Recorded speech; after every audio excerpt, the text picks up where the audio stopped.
हर हर महादेव। जय शिव गुरु, जय गणपति भगवान। हाँ तो रउरा सभी कैसन माने। गोस्वामी शिव चर्चा कथा में रउरा सभी के हार्दिक तहे दिल से स्वागत बा। आई जा फिर से हम एगो कथा लेके आयल बनी। कथा तो भोजन के ऊपर बा, बाकी संसार के कोनो ऐसा नियम नहीं के कि जौन अपना जीवन पर लागू ना होला। खाना से लेके भोजन से लेके वस्त्र से लेके दिनचर्या से लेके हमनी के जौन जौन नियम पालन करे निजा, उस सब में कोनो ना कोनो नियम के कोनो ना कोनो हमनी के जीवन पर बहुत ही प्रभाव डालेला। ठीक वैसे ही जैसे कि मान ली कि अगर रउरा बढ़िया वस्त्र पहनले बानी, जौन एगो ब्राह्मण के वेशभूषा धारण करे वाला बा, तो रउरा के जौन जाए वाला होई आवे वाला होई उ रउरा के ब्राह्मण के रूप में देखी। अगर रउरा बढ़िया वस्त्र नहीं पहनले तो एगो भिखारी के रूप में भी समझ सकता। तो ये चलते हर एक चीज के आपन आपन अलग अलग प्रभाव पड़ेला संसार में। जैसे कि अभी हम बतावल चाहतनी कि भोजन के, तो भोजन 3 प्रकार के होला। तामसिक भोजन, सात्विक भोजन और राजसी भोजन। अब रउरा से भी पूछम जा कि तामसिक भोजन, राजसी भोजन और सात्विक भोजन में का अंतर होला। तो देखी जा, मांस मदिरा के पान करे वाला तामसिक भोजन कहाला, और तामसिक भोजन जे भी करेला ओकर आत्मा तक दूषित हो जाला, ओकर मन दूषित हो जाला। वो तरह तरह के जौन भी कार्य करेला वो सब गलते साबित होला। वो केहू के या तक गाली देई या फिर ऐसन बात बोली कि जौना के चलते वो मार भी खा सकता। वो तामसिक भोजन, तामसिक ओकरा में बुद्धि हुई, राक्षसी प्रवृत्ति हुई। और राक्षसी प्रवृत्ति तो आप जानते बनी जा कि का कर्म करावेला। दूसर हो गई राजसी भोजन। राजसी भोजन में 56 प्रकार के भोग के भी महत्व बा। 56 प्रकार के अगर भोग के रउरा अपना जीवन में उतारतनी तो रउरा में राजसी भोग के ही, और राजसी भोग जे खाला ओकरा में काम, क्रोध, लोभ, मोह, अहंकार पांचों तत्व के अपने आप वास हो जाला।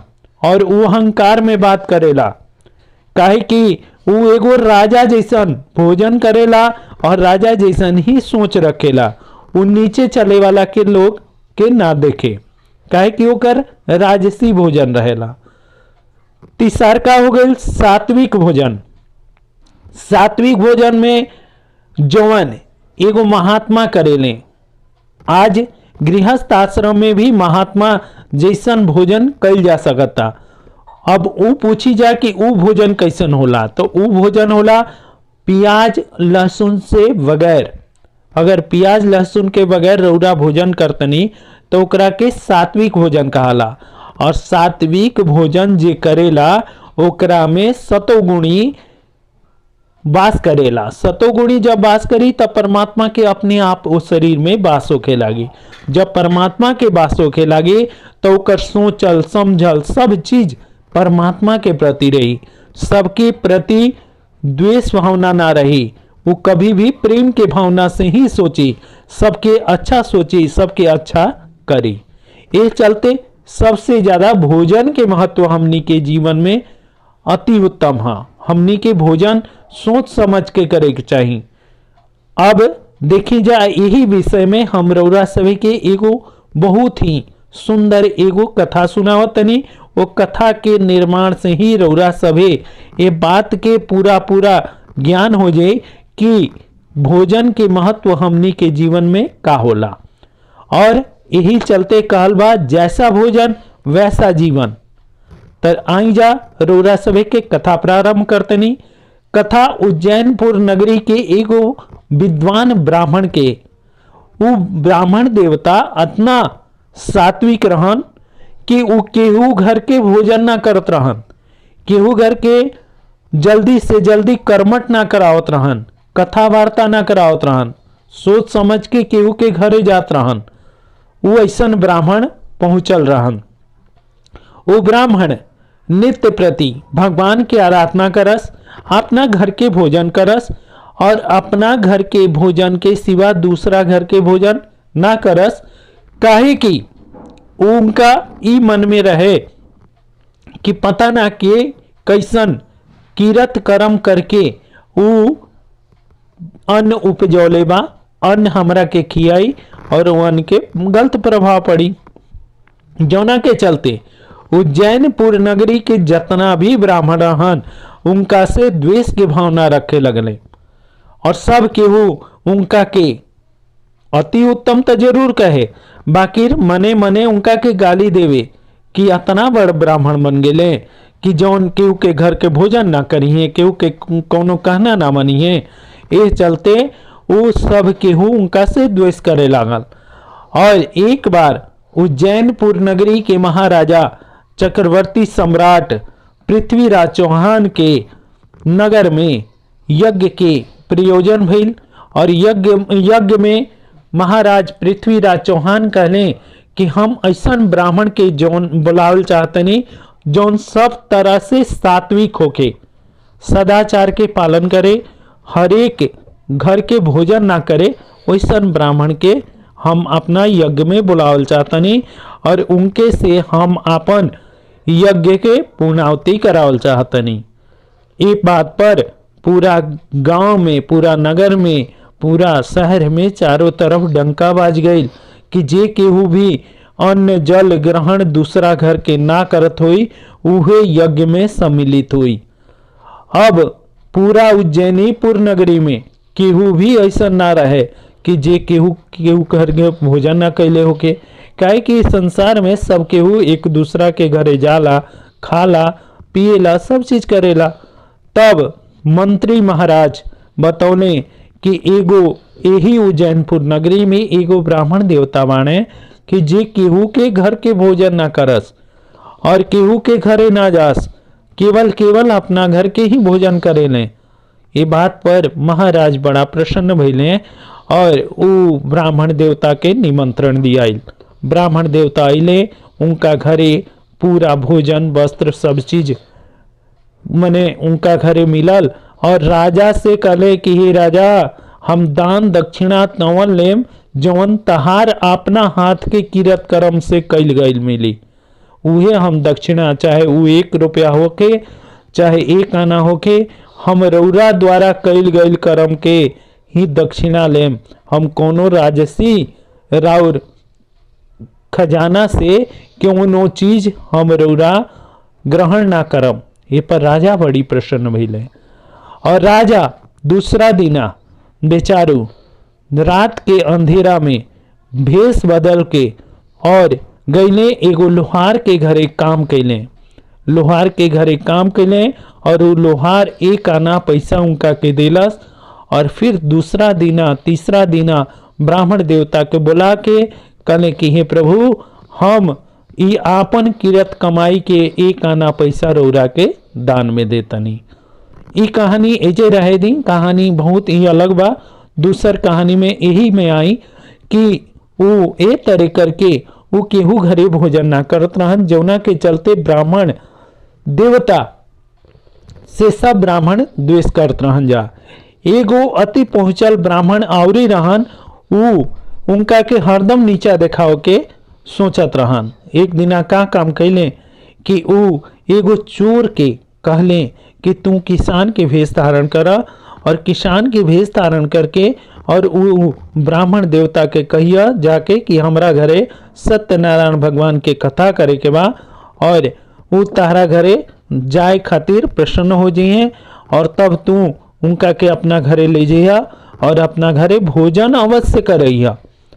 तब वो ब्राह्मण देवता के घरे गईले और वो चोर जाके एगो किसान के भेष धारण करके और ब्राह्मण देवता के निमंत्रण दिलस। ब्राह्मण देवता कहले कि हम तारा घर के कथा पूजा अवश्य करा दे, पर तारा घरे हम भोजन ना करम। ए पर वो चोर जौन किसान रूप में रहे कलश कि महाराज, हम अपन खेत में अपना हाथे अन्न उपजाइना और उहे अन्न के भोजन रौरा के कराएम, जौन हमार अपना हाथ से कल गई अन्न उपजावल अन्न रही।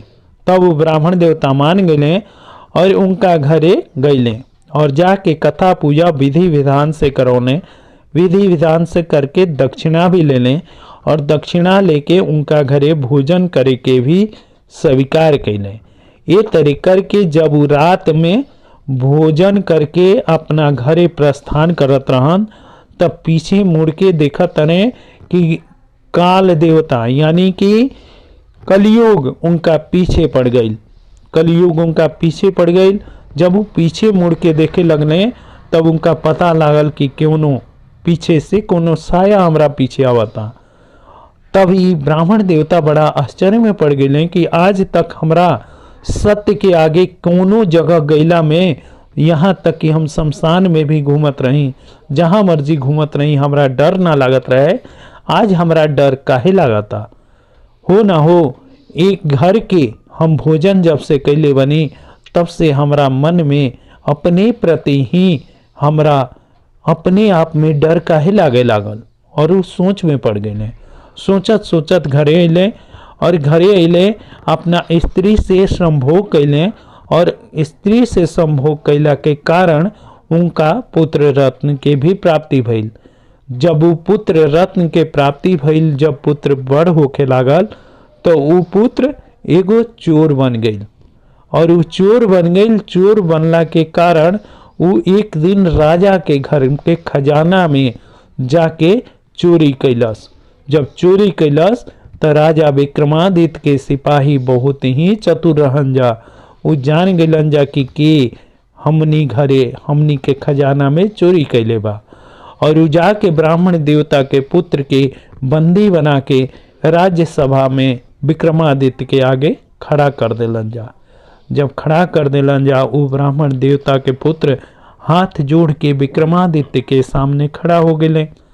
जब विक्रमादित्य के सामने खड़ा हो गए, ये बात के जब पता ब्राह्मण देवता के पड़ल, ब्राह्मण देवता आश्चर्य में पड़ गए कि अरे हम तो केहू घर के कोनो भोजन ना कैनी, ऐसा कोनो अन्न ना खैनी, हमार पुत्र भला चोर कैसे निकल गई। और रोए लगले और फिर विक्रमादित्य वो ब्राह्मण देवता के बुलौले, उनका से पूछले कि तू केकर लइका हवा। तब वो ब्राह्मण देवता के नाम ले ले। ब्राह्मण देवता के जब नाम ले ले तब विक्रमादित्य के पैरों तले जमीन खिसक गई कि हाँ ये कैसे हो सकता। काहे कि ब्राह्मण देवता तो हमरा घर के जब हमरा घर के दक्षिणा तक ग्रहण करे में आनाकानी करत रहन और जब तक हम कमा के ना लेनी वो धन के वो अर्जित कैले। और ये भला कैसे हो गए कि इनकर बेटा चोर हो गए। ये बात के ब्राह्मण देवता ही बताई हैं और ब्राह्मण देवता के बहुत ही स्वागत सत्कार से अपन राज्यसभा में बुलौले करने की ही ब्राह्मण देवता अब रौरा ही निर्णय करी। काहे कि ई निर्णय हमरा बस के नहीं के। काहे कि ई जौन चोर के रूप में राउर लइका खड़ा बा, काहे कि एक निर्णय हम ना कर सकत नहीं। रौरा पहुंचल ब्राह्मण देवता है, रौरा ये चीज के निर्णय करे कि हम एकरा के कौन सजा दी। तब ऊपर वो ब्राह्मण देवता कने कि हे प्रभु, अगर रौरा हमार प्राण दंड ना दी हमारा पुत्र के और हमरा के, तब हम वो दिन के याद कर चाहतनी जौना दिन ई पुत्र के हमरा पत्नी के गर्भ में ई आयल। तब वो चीज के विक्रमादित्य कले की जरूर से जरूर और वो दिन के वो याद के ले जौना दिन वो दूसरा नगरी में गई रहन यज्ञ करावे। यज्ञ हवन जब करा के आवत रहन तब उनका याद पड़ल कि वो दिना हो ना हो कोनो ना कोनो अन्न में ही ऐसन कोनो बात रहे जौना के चलते वो अन्न खैला से ऐसन पुत्र रत्न के प्राप्ति भइल। और वो राजा के बतौले कि ही राजन, हम फलाना नगरी में गई रही, फलाना घरे ही भोजन कैले रही और फलाना आदमी ही हमरा के दक्षिणा दिले रहे और वही दिना ई पुत्र के हम अपना द्वारा अपना पत्नी के गर्भ में भी स्थापित कैले रही। तब जाके विक्रमादित्य अपन सिपाही के भेजले और पता लागल कि ऊ एगो चोर रहे जौन ब्राह्मण देवता के आपन गलती से, आपन छल से उनका के ऐसन अन्न खाए पर विवश कैले रहे। तब वो चोर के पकड़ के ले ले सिपाही, और चोर के पकड़ के ले ले सिपाही। तब वो चोर से पूछल गेल कि तू किकरा कहला पर तू ई ब्राह्मण देवता के सत्यता के भ्रमित कैला, सत्यता के तू असत्य में बदलला, ई बात के तू बतावा। तब वो चोर बतौलस कि हम फलाना ब्राह्मण के कहला पर हम इनकर सत्य के परीक्षा लेवे खातिर इनका के हम अपना घरे भोजन करौनी, और वो झूठ बोल के हम भोजन करौले रही। तब ब्राह्मण देवता कले कि ओ ई तो हमरा से बहुत बड़ भूल हो गई। तब विक्रमादित्य कले कि ना, ये मेरा और कोनो दोष नहीं के, जवन दोष बा ई ब्राह्मण के बा, जवन ब्राह्मण ई चोर के पकड़लस और चोर रौरा के भोजन करौलस, एमे राउर कोनो दोष नहीं है, ना राउर पुत्र के दोष बा, ये सब दोष केवल भोजन के दोष बा। रौरा चोर के घरे जाके भोजन कैनी, चोर के प्रवृत्ति रौरा में आई, और उहे प्रवृत्ति लेके रौरा अपना घरे आईनी और अपना पत्नी के गर्भ में स्थापित कैनी, जौना के चलते ई चोर रत्न के रौरा प्राप्ति भइल।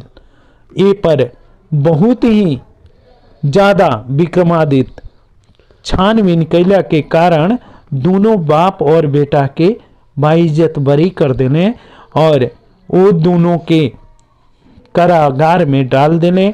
और यही चलते हम रौरा सभे के ये कहानी बतौनी हा, ये कहानी ये चलते बतौनी हा कि जैसन भोजन जब जे करेला वैसन के हमनी के संतान के बनावेला, हमनी के कर्म के बनावेला, और हमनी के जीवन के भी निर्माण वही भोजन से होला। ये चलते रौरा सभे से हाथ जोड़ के नम्र निवेदन बा कि रौरा सभे तामसिक भोजन के त्याग के सात्विक भोजन करी जा। सात्विक भोजन करम जा तो रौरा सभे के ऊपर शिव गुरु के अपार कृपा हुई, और शिव गुरु जब प्रसन्न हो जाइए तो रौरा सभे के पते बा कि राउर सबके जीवन अपने आप सफल हो जाए। कौनो जीवन में ऐसन अनुराग ना रह जाए, कौनो जीवन में ऐसन दुख के घड़ी ना आए, और दुख के घड़ी ना आई तो राउर जीवन अपने आप सफल हो जाए, सुखमय हो जाए। ये चलते जैसा भोजन वैसा जीवन, एक कहानी के मेन सार यही चलते हम बनौले बनी। और ये कहानी रौरा सभी के कैसन लागल जरूर से जरूर कमेंट बॉक्स में हर हर महादेव लिख के अवश्य बताएं। और अगर कहानी बढ़िया लागल तो एक चैनल के भी सब्सक्राइब कर दें, काहे कि ये रौरा सभी के भगवान शिव के तरफ से ही आदेश बा। हर हर महादेव, जय शिव गुरु, जय गणपति भगवान।